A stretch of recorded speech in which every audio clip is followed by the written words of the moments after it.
In this episode of the Vietnam Veteran News Podcast, the story about a Vietnam veteran and his car will be featured. When Keith Richard Latavsky came home from Vietnam, one of the first things he did was buy a Marina Blue 1967 Chevrolet Corvette from a dealer in Illinois. He had dreamed about that car every day he was in country.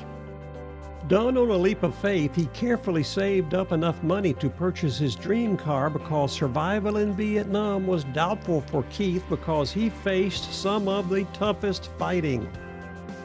Apparently, the fact that he survived the fighting and killing in Vietnam and that he had wisely saved the money to buy the car on his own made him appreciate it even more. He took meticulous care of his treasured car until he passed away in 1993 as a result of a cancer caused by exposure to Agent Orange.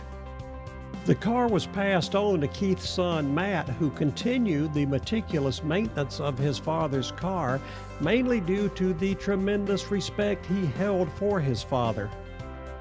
After 24 years of treasured ownership, son Matt made the difficult decision to sell his father's Corvette.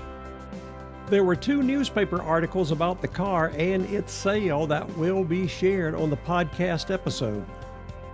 One came out just prior to the sale of the car, and the other describes the result of the sale, where the car brought $675,000 in a Dana Meekum auction in Indianapolis. The first story, titled "Vietnam Vet's Beloved Chevy Corvette Heads to Auction," came from USA Today and was submitted by Justin L. Mack of the Indianapolis Star. The auction results story, titled "Carmel Man Pays $675,000 for a 1967 Corvette at Indy Auction," came from the Indianapolis Star and was submitted by John Toohey. God bless Keith Richard Latavsky and his family.